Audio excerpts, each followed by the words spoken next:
Do not compare yourself to others. Always there will be greater and lesser persons than yourself. This quote is from Desiderata, an ancient text put to music in the 70s. Have you ever noticed that when you do compare yourself to others, sometimes you feel good and other times not so much? Your well-being is affected by this almost constant and unconscious habit. It can work both ways. I'm going to share with you some research and information about how and why we compare ourselves to others, and some simple strategies you can use to change how you compare yourself to others so that it is not damaging to your well-being and so that it can actually work in your favour.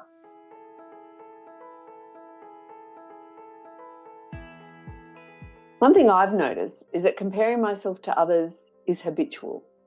I catch myself comparing how I measure up to others physically, like how fit I am, how slim I am, and how attractive I am.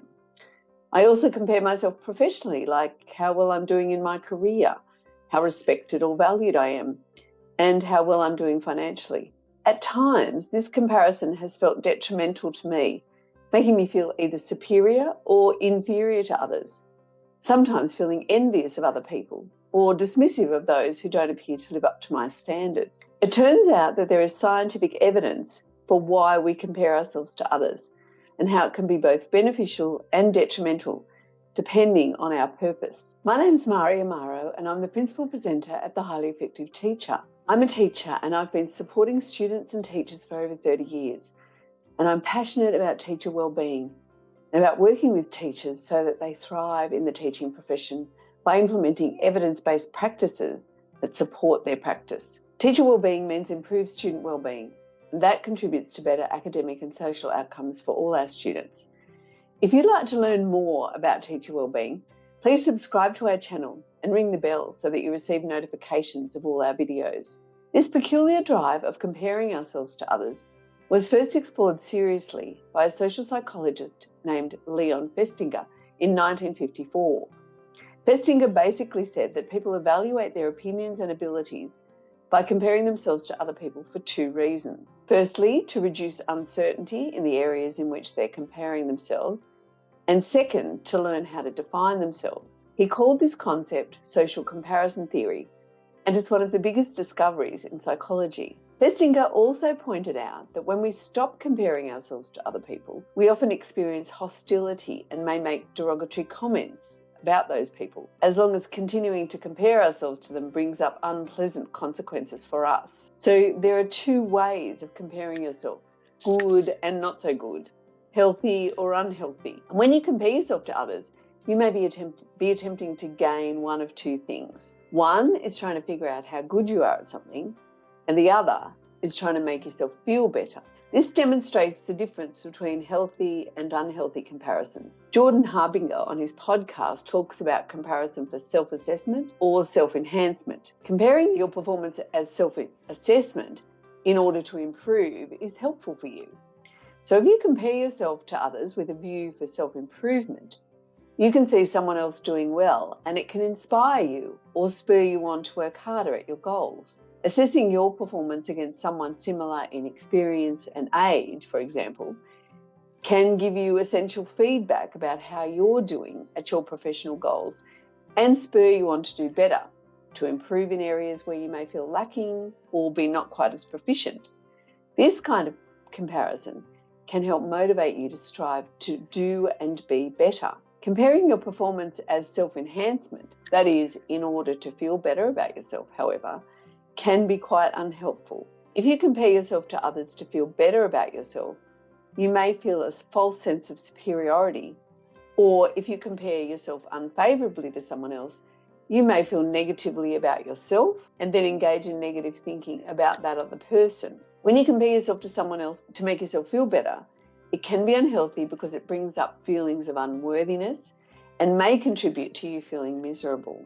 Teachers often compare their performance with others, and while that is normal and natural, it can be detrimental to your well-being. In these days of social media, the compulsion to compare your life with others is ubiquitous. Consider Instagram-worthy classrooms compared to the reality of the mess that can be yours at the end of a very productive day. Someone recently said to me, it's like comparing the inside of you to the outside of someone else. It's like comparing Instagram life to day-to-day life. No one puts up bad photos of themselves or a messy classroom photo. If you'd like to learn more about self-talk and its role in teacher wellbeing, check out the link to our video where I discuss something called the imposter syndrome and how it can affect teacher wellbeing and teacher performance. Inequality can make us unhappy, but it's not so much the inequality per se, but the comparisons we make and the consequent judgments. I've worked in many schools where there's been a divide between more experienced staff and younger staff, with both comparing themselves unfavourably with the other. The older staff have felt threatened by a new teacher's enthusiasm and particularly their skills in IT. The younger teachers felt undervalued and excluded from decision making. Both of these perspectives can be damaging to the culture of the school and need to be addressed. The additional consequence is that teacher wellbeing is affected, causing stress, unhappiness, and lack of job satisfaction. I've seen teachers who feel threatened due to feelings of incompetence and powerlessness compare themselves to others, especially comparing themselves to leadership. Because they feel negatively about themselves, they can white ant new initiatives and undermine the leadership in a school. Part of what drives them may be that when they compare themselves to other teachers, they feel threatened, and so then they act in ways that pull other people down. When they know their performance is not up to scratch, they may make excuses, deny what they're doing, and run other teachers down to make themselves feel better. Here are 4 ways that you can use comparisons with other people in a beneficial way that is going to improve your performance. Number 1, compare yourself to your past performances. Compare how you performed in relation to your past. When you track your own performance, focus on progress, not perfection. If you did better this time than last time, give yourself a pat on the back and celebrate your success. Number 2, reflect. Reflect on how well you've performed and how you could improve next time. Think of what you could have done better in the past or what someone who you would respect may do. For example, some people might say, what would Jesus do? Or what would Tony Robbins do? Number 3, use gratitude. Use gratitude practices when you're feeling envious of someone else. You may think someone else has had an easy ride or has had things given to them on a platter. I had a boss once who used to refer to skinny blonde women as having an easier time of it than she did. She was not skinny or blonde, and because she was my friend, I always laughed until I realised that I was also in that category. I felt judged. Number 4, celebrate others' success. Acknowledge other people's success. When you compare yourself to others in negative ways, it can reveal a scarcity mindset. And a scarcity mindset can lead to jealousy, not only in the material sense, but also in feelings of inadequacy or competition when others have success.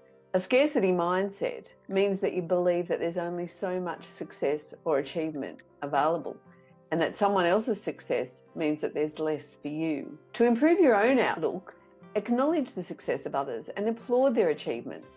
They may just inspire you to improve your own situation rather than making you feel miserable. Thank you for watching. Stay safe and happy teaching.